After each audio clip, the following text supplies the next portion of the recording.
MBN 뉴스 8 오늘의 주요 뉴스입니다. 이틀 앞으로 다가온 3차 남북 정상회담 준비를 위한 우리 측 선발대가 평양에 도착했습니다. 경호와 보도 등 4개 분야 90여 명으로 꾸려진 선발대는 평양 순안공항과 회담장 등 주요 동선 점검에 들어갔습니다. 평양 정상회담 방북단은 공식 수행원 14명을 비롯해 일반인 청년 등 200명 규모로 정해졌습니다. 정계에서는 정동영 민주평화당 대표와 박원순 서울시장, 재계에서는 이재용 삼성전자 부회장과 최태원 SK 회장이 포함됐고 차범근 감독, 가수 에일리 등이 동행합니다. 북한 매체들이 남측에서 전혀 없는 기대와 관심을 보이고 있다며 정상회담 분위기 띄우기에 나섰습니다. 서울에서도 정상회담 메인 프레스센터가 문을 여는 등 막바지 준비가 한창입니다. 수면마취제 프로포폴을 불법 투약해주고 5억 원이 넘는 부당 수익을 챙긴 강남의 유명 성형외과 전문의가 구속됐습니다. 프로포폴 투약에만 6개월 새 2억 원 넘게 쓴 30대 상습 투약자도 검찰에 적발됐습니다. 대전 도심 한복판에서 승용차가 갑자기 중앙선을 넘어 역주행해 한 명이 숨지고 2명이 다쳤습니다. 전북 안주군 동상저수지 부근에서는 경비행기가 추락해 탑승자 2명이 숨졌습니다. 미국 동남부를 강타한 허리케인이 여전히 물폭탄을 뿌리고 있는 가운데 지금까지 13명이 숨졌습니다. 초강력 태풍이 핥히고 간 필리핀에는 30여 명이 사망했고 이 태풍이 서쪽으로 가고 있어 중국도 초비상 상태입니다. 여러분 안녕하십니까? 일요일 MBN 뉴스8 시작합니다. 모레 18일부터 평양에서 열리는 남북 정상회담 준비를 위한 우리 측 선발대가 평양에 오늘 아침 육로로 출발했습니다. 평양에 도착한 90여 명의 선발대는 충실히 회담을 준비하겠다며 첫 각오를 밝혔습니다. 김한준 기자입니다. 어둠이 채 거치지 않은 새벽, 방북 선발대원들이 삼삼오오 모여 담소를 나눕니다. 출발 시간이 다가오자 개인 짐을 싣고 버스에 탑승합니다. 곧이어 차례대로 청와대를 출발한 버스는 1시간 30분 정도 지나 남북 출입사무소에 도착했습니다. 출경 심사를 거친 선발대는 육로로 평양을 향해 떠났습니다. 선발대 단장을 맡은 서호 청와대 통일정책 비서관은 출경 직전 짧은 각오를 밝혔습니다. 정상회담의 성공적 개최를 위해서 우리 선발대 미리 가서 잘 준비하도록 하겠습니다. 선발대는 서해 직항로를 통해 방북할 문재인 대통령과 달리 경의선 육로를 이용했습니다. 서울에서 평양까지 거리는 250km. 출입경 절차와 휴식 시간을 제외하면 4시간 정도 걸린 것으로 알려졌습니다. 경호와 의전, 보도 통신 등 4개 분야의 인력 90여 명으로 꾸려진 선발대는 평양 순안공항과 회담장 등 주요 동선을 점검하는 작업을 우선 진행하고 있습니다. 특히 평양에서 남북 정상 만남이 생중계되는 만큼 사전 점검과 기술적 준비에도 많은 시간을 할애할 전망입니다. 이틀 앞으로 다가온 평양 남북 정상회담. 선발대의 회담은 이미 시작됐습니다. MBN 뉴스 김한준입니다. 네, 오늘 문재인 대통령을 수행할 방북단 명단이 발표됐습니다. 기업인이 대거 동행하는 가운데 이재용 삼성전자 부회장이 포함된 점이 눈에 띄는데요. 방북단 면면에 대해 청와대 연결해서 자세히 알아보도록 하겠습니다. 자, 송주영 기자, 임종석 실장이 방북단 명단을 발표한 거죠? 네, 남북 정상회담 준비위원장 자격으로 공식 수행원과 특별 수행원 명단을 발표했습니다. 먼저 정부를 대표하는 공식 수행원은 14명, 정치, 경제, 사회 등 각계 인사로 구성된 특별 수행원은 52명입니다. 공식 수행원에는 정용 국가안보실장과 서훈 국가정보원장, 강경화 외교부 장관, 조명균 통일부 장관 등이 이름을 올렸습니다. 특별 수행원에는 기업인이 17명 대거 포함된 점이 특징인데요. 이재용 삼성전자 부회장과 최태원 SK 회장, 구강모 LG 회장, 김용환 현대자동차 부회장 등 4대 주요 그룹 인사가 포함됐습니다. 그런데 4대 그룹 중에 현대자동차 정의선 수석 부회장이 참석하지 않는 이유가 있습니까? 네, 그 이유는 자동차 관세 문제를 협의하기 위해 미국 행정부와 고위 관계자들을 만나는 일정을 잡았기 때문이라고 합니다. 그리고 또 금관산 관광 등 대북 사업을 해온 현정은 현대그룹 회장과 신한용 개성공단 기업 협회장도 이름을 올렸습니다. 정당에서는 민주당 이해찬, 민주평화당 정동영, 정의당 이정미 대표가 포함됐고 전국 지방자치단체장을 대표해 박원순 서울시장과 최문순 강원도지사도 평양에 가기로 했습니다. 방북하는 정계 인사들은 김영남 최고인민회의 상임위원장을, 재계 인사들은 리용남 경제담당 내각 부총리를 면담할 것으로 알려졌습니다. 지금 재판이 진행 중인 이재용 삼성전자 부회장이 방북단에 포함된 점이 눈에 띄는데요. 네, 최순실 국정농단 사건과 관련해서 재판을 받고 있다는 점에서 그러실 겁니다. 남측을 대표하는 기업인이란 점에서도 도덕적 측면에서 논란의 여지가 있을 수 있습니다. 이를 의식한 청와대는 지난 2000년과 2007년 남북 정상회담 때도 4대 그룹 총수가 함께했다고 강조했습니다. 동시에 이재용 삼성전자 부회장이 특별 수행원에 선정된 배경도 설명했는데요. 직접 들어보시죠. 이재용 부회장에 대해서는 저는 재판은 재판대로 엄격하게 진행될 것이고 또 일은 일이다 그렇게 생각합니다. 아무래도 남북관계 개선, 특히 경제협력의 중요성을 고려한 것이란 분석이 우세합니다. 정부로서는 대북 투자 여부와 규모 등을 직접 결정할 수 있는 위치에 있는 총수의 도움이 절실하지 않았을까 싶은데요. 따라서 평양 남북 정상회담에서는 남북 경협을 대비한 경제 관련 의제가 비중 있게 논의될 것이란 전망이 우세합니다. 네, 송 기자, 그리고 말입니다. 앞서 남북 정상회담에 참가하는 남측 선발대 90여 명이 오늘 새벽 평양으로 떠났는데 선발대로부터 온 소식이 좀 있습니까? 네, 청와대도 애타게 소식을 기다리고 있습니다. 아직 북한에 도착한 남측 선발대로부터 1차 보고가 오지 않은 상황이라고 하는데요. 임종석 비서실장은 도착해서 평양 상황실을 구성하고 있지 않나 예상하고 있다고만 밝혔습니다. 남측 선발대로부터 보고가 오는 즉시 관련 내용은 언론에 공개될 예정입니다. 지금까지 청와대에서 MBN 뉴스 송정입니다.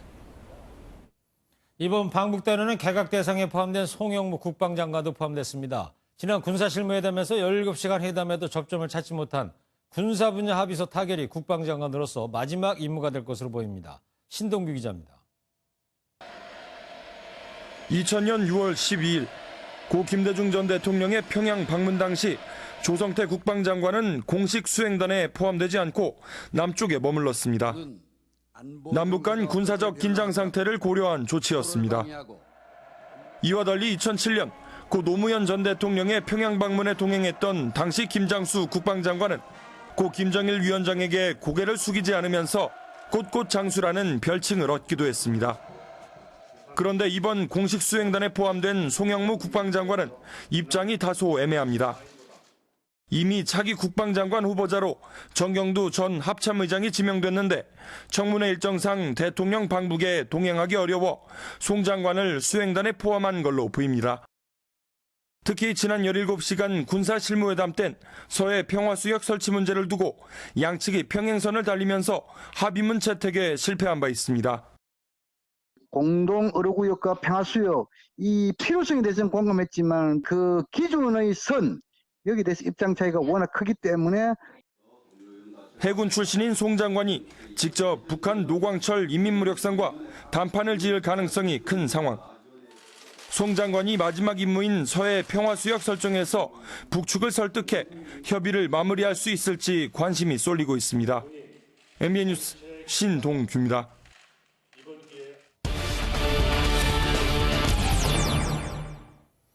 3차 남북 정상회담 이제 이틀 앞으로 다가왔습니다. 특히 이번 회담은 이벤트보다는 남과 북 두 정상이 어떤 내용을 합의하고 뭐를 서로 약속할지가 관심입니다.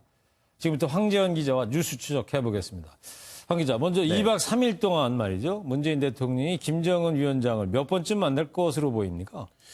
네, 정확한 일정은 내일 발표될 예정인데요. 예. 다만 과거 우리 대통령이 2박 3일간 평양을 간 적이 2번 있었습니다. 그랬죠. 그걸로 예측을 할 수 있습니다. 2000년 고 김대중 전 대통령은 2박 3일 동안 첫째 날과 둘째 날 모두 정상회담을 3번 했습니다. 예. 또 2007년 노무현 전 대통령은 방문 둘째 날 오전 오후에 걸쳐서 총 2번 정상회담을 했습니다. 네. 이번 회담 사실 준비 기간이 매우 짧습니다. 그래서 네. 과거 회담 준비를 많이 참고했을 텐데요. 때문에 이번에도 과거처럼 물론 오찬, 만찬 등 별도 행사가 아닌 회담은 첫째 날 혹은 둘째 날 2번, 많으면 3번까지 이루어질 것으로 예상됩니다. 네. 그렇군요. 이번 평양 방문은 뭐 부수적인 행사보다는 바로 회담 본론에 들어갈 것이라는 예상이 많지 않습니까?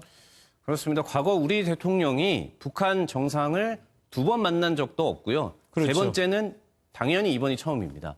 첫 만남 때야 뭐 잠시 군사분계선을 같이 넘거나 도보다리 회담 같은 화제성 행사를 하겠지만 이번 만남에선 많이 안 할 것입니다. 예. 때문에 이 일각에서는 남북 정상관 단독으로 만나는 단독 회담보다는 배석자가 함께 참석하는 확대 회담 혹은 배석자들끼리만 만나는 접촉과 간담회가 더 잦을 것이고 이게 더 중요하다. 이런 분석까지도 나오고 있습니다. 그래서 오늘 발표된 수행단 인원이 이렇게 많은 건가요? 근데 과거와 비교하면 어떤 겁니까? 수행단의 규모가? 그 이번에 남측에서 올라가는 수행단이 200명 조금 넘는 수준인데요. 예. 사실 2007년 노무현 전 대통령 방북단이 300명 정도였습니다. 더 많았군요, 그때는. 지금 조금 줄었습니다. 아무래도 이 김동연 경제부총리와 임종석 청와대 비서실장, 장하성 실장이 국내 현안 때문에 못 가는 점이 영향을 미쳤다고 볼 수 있고요. 네. 너무 많이 오면 북한이 좀 부담스러워한다. 이런 후문도 있습니다. 그리고 관심이 쏠리는 국내 4대 그룹 참석자 중에서는 정의선 현대차 총괄수석 부회장을 제외하고는 모두 총수급이 참석하게 돼서 눈길을 끌고 있습니다. 그래요. 자, 이번엔 의제 문제로 한번 넘어가 볼까요? 일단 남북 간 긴장 완화 문제에 있어서 군사 문제를 한번 살펴볼까요? 어떻게 될 것 같습니까? 네, 표를 함께 보면서 말씀드리겠습니다. 예. 그 지난주 실무회담에서 공감대를 이룬 방안은 2개입니다. 비무장지대에서 군인들의 감시 소초인 GP를 철수하는 방안, 그리고 공동경비구역, JSA의 비무장화입니다. 네. 이 둘은 실무회담을 통해 남북 간이 사실상 합의를 한 셈탑니다. 문제는 이 서해 북방 한계선 NLL인데요. 이 NLL 근처에 이 함정 배치와 사격 훈련을 금지하는 수역을 만들자. 이게 지금 남북 간 논의된 사안인데 네. NLL 자체를 북한이 인정을 하지 않고 있습니다. 그렇죠. 그래서 실무회담에서 논의가 진전이 많이 되질 않았습니다. 때문에 이 송영무 국방장관 이번에 가지 않습니까? 예. 그래서 이 양국 국방수장이나 정상 간의談判이 필요한 상황입니다. 예. 자, 그리고 남북 경유한 문제 한번 짚어볼 텐데, 이제 상당히 좀 지지부진한 상태입니다. 예상보다는. 네, 거의 뭐 진전이 없다고 볼 수 있습니다. 이게 판문점 선언에도 경협과 관련해서는 과거 2000년 14선언에서 합의된 사업을 적극 추진한다 이렇게 간단하고 애매하게 표현돼 있었습니다. 예. 그래서 그때도 좀 지적이 많았는데 말씀드렸다시피 5개월이 지난 지금 추진된 게 없고 북한도 가장 불만이 이겁니다. 당시에는 뭐 첫 만남이었으니까 그렇다 치고 이번에는 경제계 인사도 많이 있는 만큼 가시적인 합의가 나와야 할 텐데요. 네. 미국이 문제입니다. 미국이 이 대북 제재 때문에 이 경협의 기초가 되는 남북 간 철도 연결이나 개성공단 재개에 반대도 뭐 대놓고 안 하지만 그렇다고 찬성도 하질 않고 있습니다. 네. 그래서 남북 간에는 진전된 사항이 쉽지 않은 상황이라고 볼 수 있습니다. 네. 뭐 대북 제재가 풀리지 않는다면 못 하나 북한으로 가져가지 못한다는 게 현실이라는 거 아니겠어요? 그렇습니다. 미국 이야기 나와서 말인데 문재인 대통령이 북미 간에 이제 중재자 역할도 해야 되는 상황 아닙니까 지금? 그렇습니다. 어제 이 비건 미국 대북 특별대표가 우리나라를 사흘 만에 재방한했습니다. 예. 그 이도훈 한반도 평화교섭 본부장을 만나서 미국의 요청사항, 아마 최종 요청사항이겠죠. 전달을 했습니다. 그 문 대통령은 아마 이 비건 대표의 이 뜻을 트럼프 대통령의 뜻일 텐데요. 네. 남북 정상회담에서 김 위원장에게 전달을 할 것이고요. 이에 대한 김 위원장의 반응은 나중에 뭐 미측에 전달을 하겠죠. 네. 물론 뭐 2차 북미 회담의 구체적인 의제, 장소, 날짜야 당연히 뭐 북미가 정해야겠지만 한번 무산됐던 폼페이오 미 국무장관의 4차 방북 정도는 문 대통령이 성사시킬 수 있지 않겠냐 이런 기대감은 커지고 있습니다. 네. 뭐 회담 의제 살펴봤고요. 그리고 뭐 국민이 이제 관심을 또 갖고 있는 분야가 어떤 문화 행사 쪽 얘기 아니겠어요? 그쪽은 어떻게 지금 될 것 같습니까? 그렇습니다. 뭐 이건 역시 내일 발표가 될 텐데요. 수행단 명단에 일단 그 작곡가 김영석 씨와 가수 에일리 그리고 지코 씨가 포함이 돼 있습니다.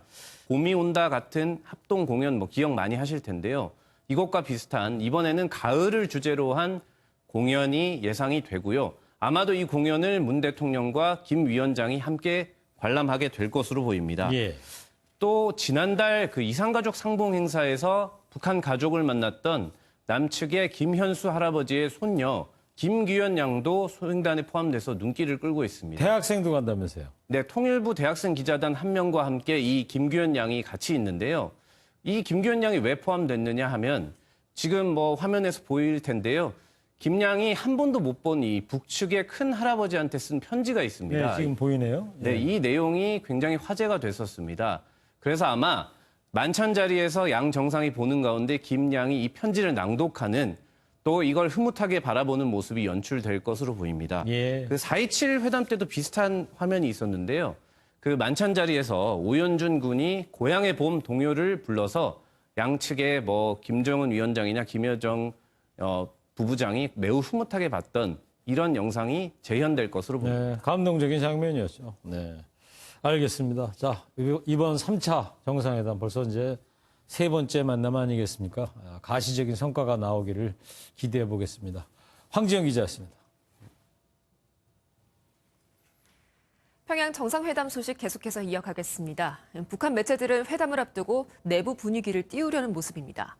노동신문은 남측에서 이번 정상회담에 전에 없는 기대와 관심을 보이고 있다고 선전했습니다. 김동환 기자입니다. 북한 노동당 기관지 노동신문의 오늘자 톱 기사입니다. 남북 대화 분위기 조성과 평양 정상회담을 위한 김정은 국무위원장의 노력을 강조했습니다. 그러면서 남측에서도 역사적인 평양 순회 상봉에 대한 기대와 관심이 전례 없이 고조되고 있다고 주장했습니다. 북한의 선전 매체인 우리민족끼리와 메아리도 비슷합니다. 김 위원장의 문 대통령 특사단 접견을 언급하며 남한에서 평양 정상회담에 대한 기대가 커지고 있다고 일제히 전했습니다.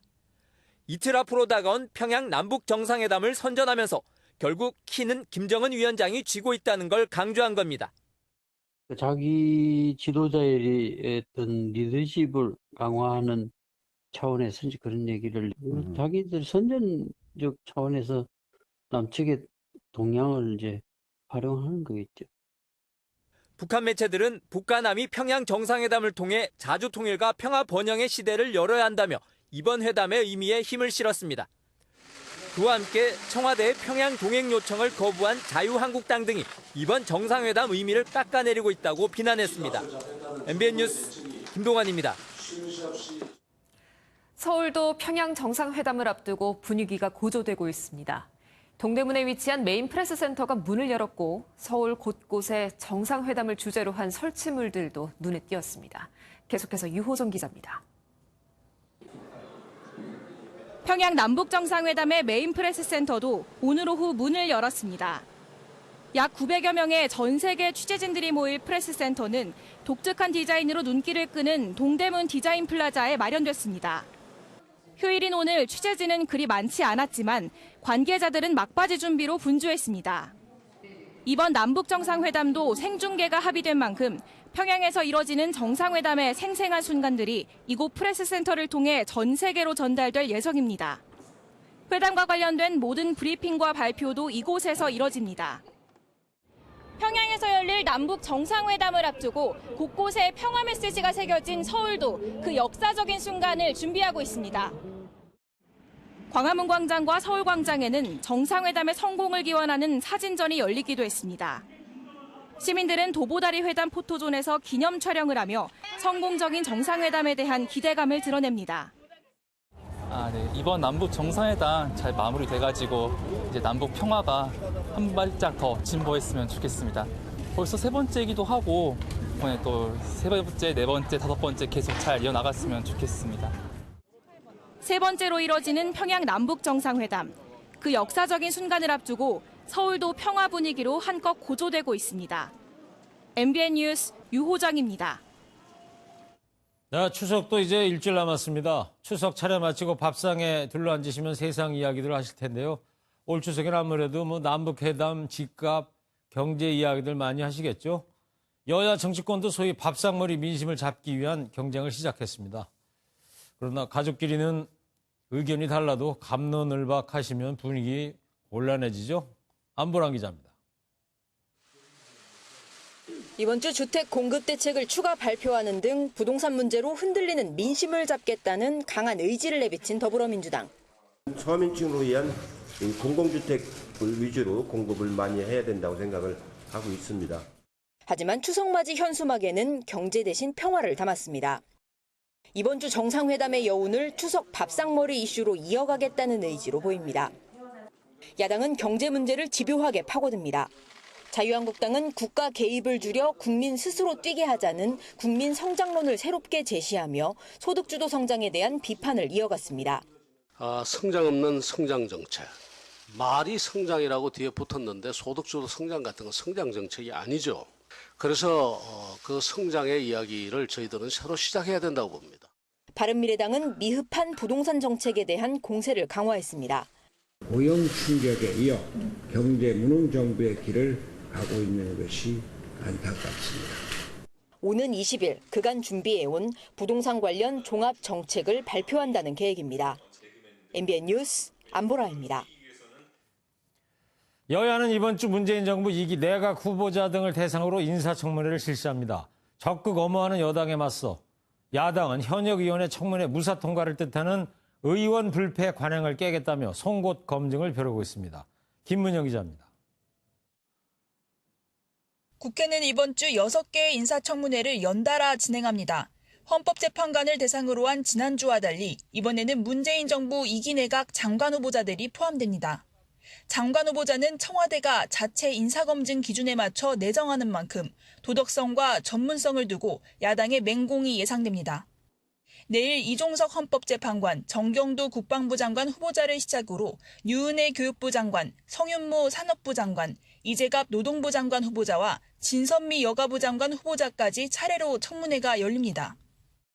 정경도 국방장관 후보자는 지난해 합참의장 임명 당시 인사청문회를 거친 만큼 무난한 통과가 예상됩니다. 대신 자유한국당 등 야권은 유은혜 진선미 후보자의 청문회에 화력을 집중한다는 계획입니다. 현역 의원 두 분이 개각에 포함됐는데 특별한 사정이 없다면 차기 총선에 출마를 하게 되고 사임할 것이 거의 명확해 보입니다. 저희는 의원 불패라는 말이 이것도 역시 국회의원 특권 중에 하나다. 반면 여당은 중대한 도덕적 결함이 없는 후보자라며 엄호에 나서 이른바 의원 불패 신화가 이번에는 깨질 것인지 관심이 쏠립니다. MBN 뉴스 김문영입니다. 마약류로 지정된 수면마취제 프로포폴을 불법 투약해준 강남 성형외과와 상습 투약자들이 적발됐습니다. 원장은 원가 3,000원의 프로포폴을 무려 50만 원으로 부풀렸는데 이렇게 벌어들인 돈만 석 달 사이 5억 원이 넘습니다. 조성진 기자입니다. 서울 강남의 한 성형외과입니다. 이 병원 홍모원장은 내원객이 원하면 30분 수면이 가능한 20mm 프로포폴을 투약해준 것으로 드러났습니다. 지난 4월부터 6월까지 10명의 내원객이 치료와 무관하게 맞은 프로포폴은 250회 분량인 22,000mm에 달합니다. 홍 원장은 통상적인 가격보다 많게는 10배 이상 부풀린 한 해당 50만 원씩 받아 모두 5억 5천만 원의 부당 수익을 챙겼습니다.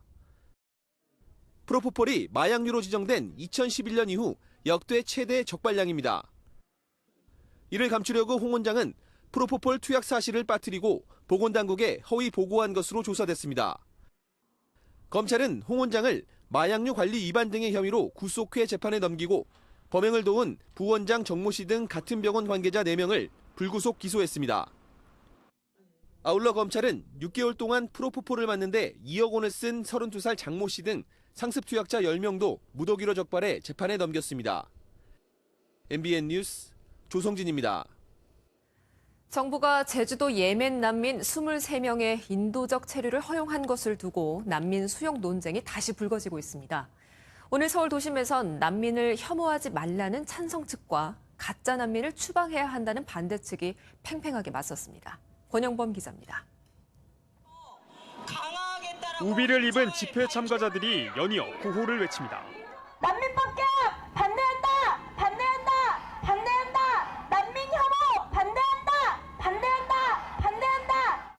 시민단체 회원들과 이집트 난민 등 300여 명이 난민 혐오가 퍼지는 걸 더는 두고 볼 수 없다며 거리로 나섰습니다.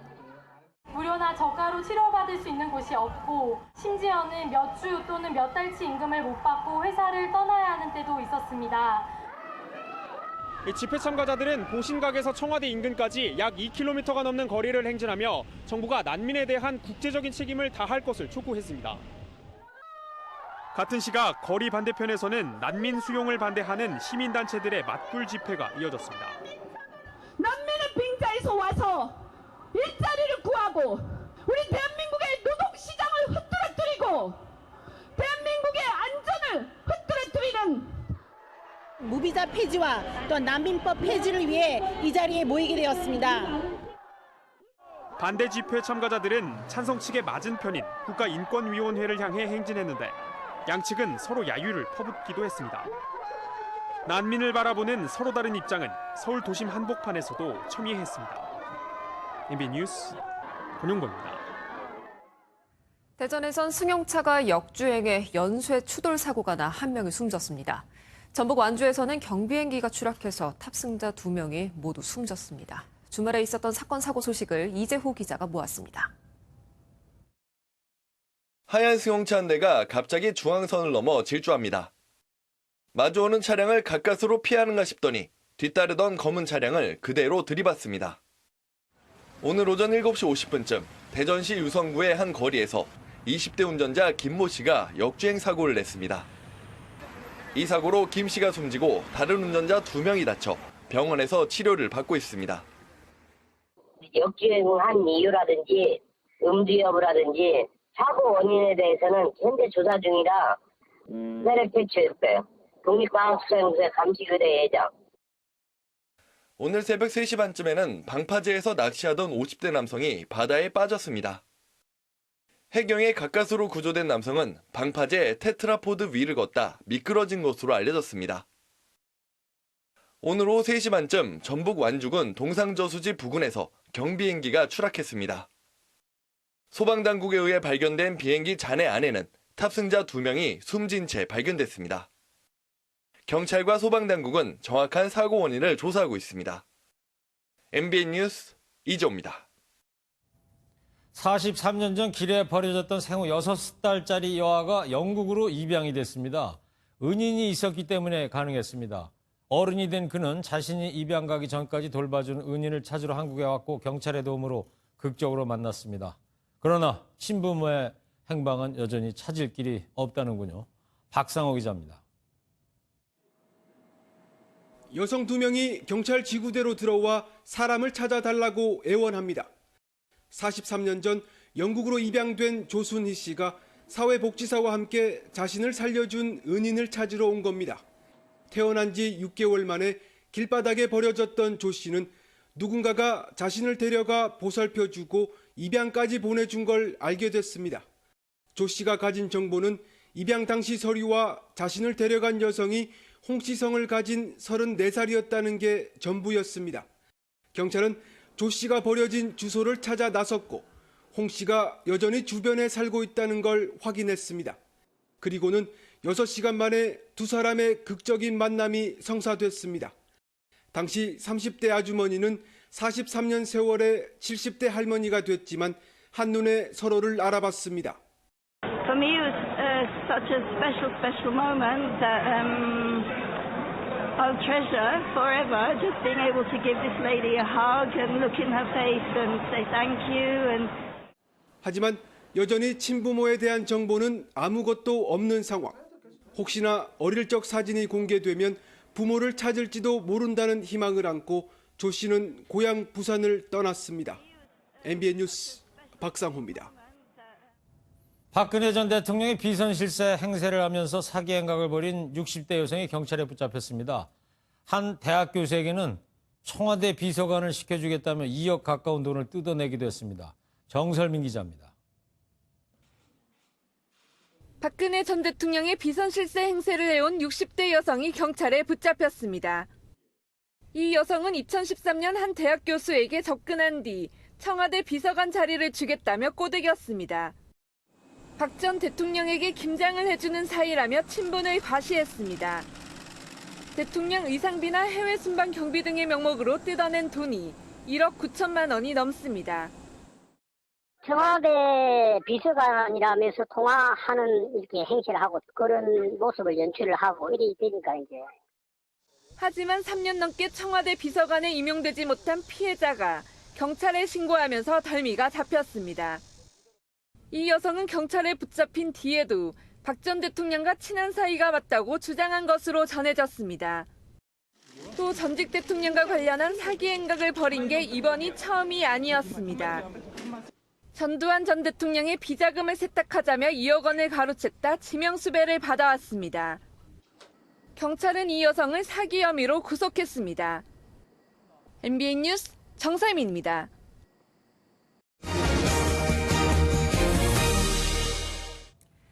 추석 연휴를 앞두고 대형마트가 울상을 짓고 있다고 해요. 왜 그런가요? 추석 하루 전날 23일이 일요일인데요. 그날 의무 휴업을 해야 한다는 겁니다. 예, 한 해 가운데 최대 대목인데 의무 휴업을 하니 그렇겠군요. 그런데 추석 전날 쉬는 건 처음이래요? 네, 의무 휴무제 도입 후에 처음이라고 해요. 예, 그럼 재래시장 상인들은 좋아하겠군요. 이상은 기자가 이 소식 전해드립니다. 서울 시내 한 대형마트. 23일엔 문을 열지 않는다는 안내문이 붙어 있습니다. 2012년 대형마트 의무 휴무제 도입으로 둘째, 넷째 일요일은 휴업을 해야 하기 때문입니다. 대형마트 의무 휴업을 시행하고 있기 때문에 추석 전날인 23일도 의무 휴업을 할 것 같습니다. 대형마트 의무 휴무제 도입 후 추석 전날 쉬게 된 건 이번이 처음. 업계는 대목을 앞두고 대형 악재가 터졌다는 입장입니다. 명절 전날엔 평소 대비 50%까지 손님이 증가하는 데다 일요일 의무 휴업은 서울과 부산 등 대도시들에 해당돼 매출 타격이 불가피하다는 겁니다. 추석 전날 대형마트가 문을 닫으면 소비자들 역시 장보기에 불편을 겪을 전망입니다. 미리 받은다고 해도 빠진 것도 있고 또 생물 같은 거는 전날 사야 좋지 않을까요? 그런 게 불편하겠죠. 대형마트는 추석 전날 쉬는 대신 추석 당일엔 대부분 문을 열기로 해 직원들의 불만도 커지고 있습니다. MBN 뉴스 이상은입니다.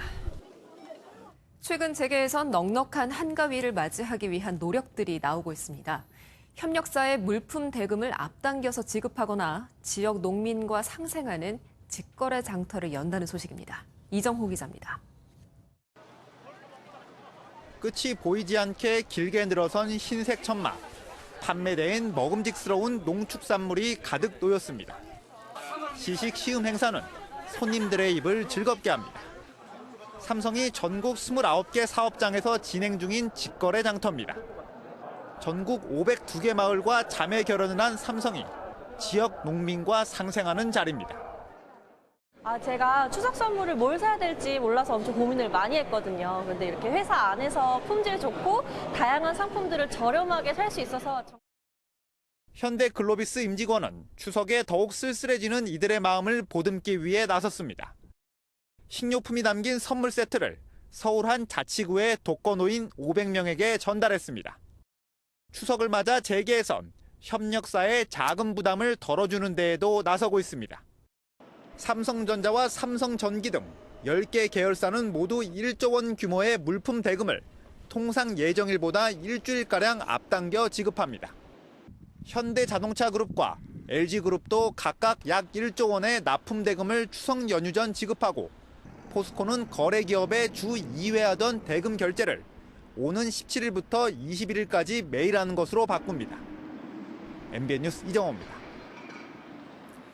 지구촌이 태풍으로 몸살을 앓고 있습니다. 미국 동남부 지역에 허리케인 플로렌스가 물폭탄을 쏟아붓고 있는데 이보다 더 강력한 태풍인 망쿠스는 필리핀을 덮쳤습니다. 지금 그 힘을 유지한 채 중국으로 향하고 있어서 대륙이 초비상에 걸렸습니다. 이동화 기자입니다. 허리케인 플로렌스가 휩쓸고 간 미국 동남부 노스캐롤라이나주는 온통 열대우림으로 변했습니다. 물바다 속에서 고립된 주민들을 구조하기 위한 사투가 벌어지고 텅 빈 거리 곳곳에 건물이 파괴돼 수중 유령 도시를 방불케 합니다. 지금까지 허리케인으로 인한 사망자는 최소 13명. 규모와 강도는 작아졌지만 여전히 많은 물폭탄을 머금고 있어 일부 지역에서는 최대 1m가 넘는 폭우가 예보돼 있습니다. All roads in the state right now are at risk of floods. You have evacuated from the coast to a safe place? 강력한 태풍 망쿠시 할퀴 구간 필리핀의 상황도 심각합니다. 산사태로 인한 사망자와 실종자가 30명을 넘어섰고 10만여 명의 이재민이 발생했는데 정확한 피해 규모는 가늠하기조차 어렵습니다.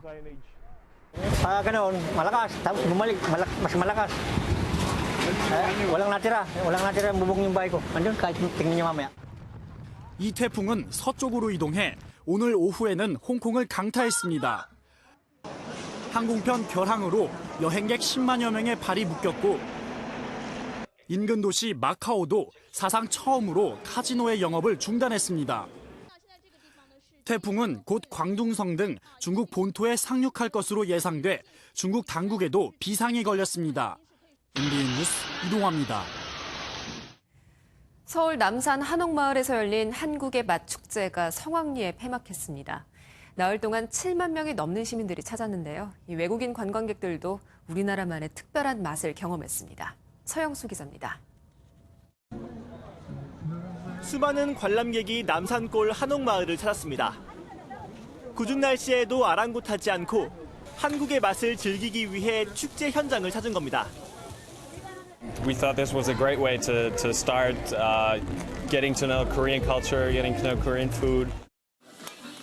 지난 13일부터 나흘 동안 열린 제3회 남산 한국의 맛 축제에는 유명 셰프 30명이 참가해 다양한 우리 음식을 선보였습니다.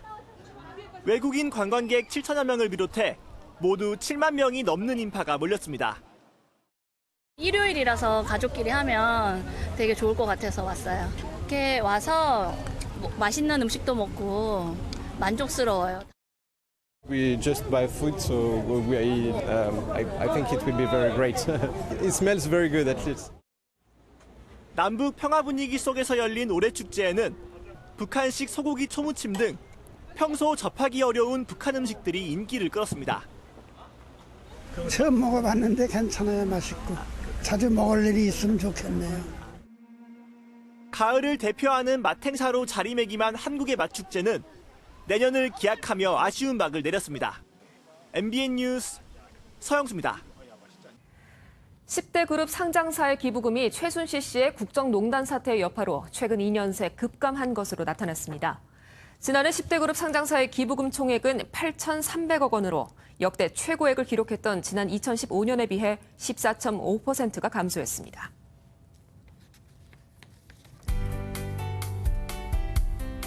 휴일인 오늘 전국 곳곳에서 가을비가 오락가락 내렸습니다. 월요일인 내일 새벽까지 중부와 전북, 경북에서는 5mm 안팎의 비나 빗방울이 떨어질 수 있겠습니다. 오전 중에는 다시 맑아질 텐데요. 하지만 제주도는 아침부터 밤까지 또 비가 오겠습니다.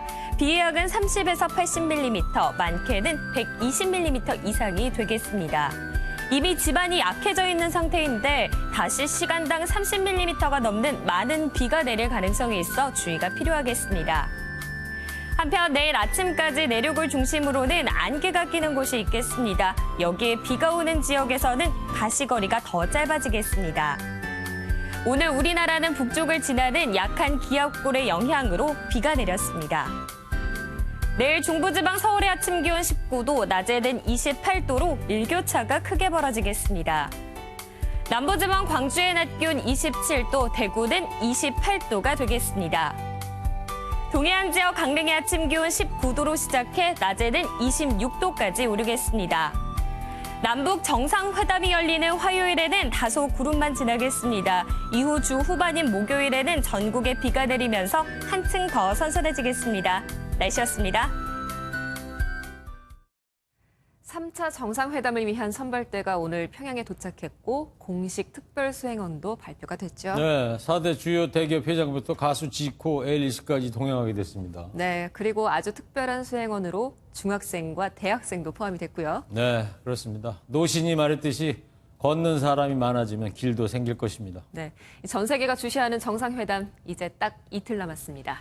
7시 반에 시작하는 MBN 뉴스팔 마칩니다. 시청자 여러분 행복하세요.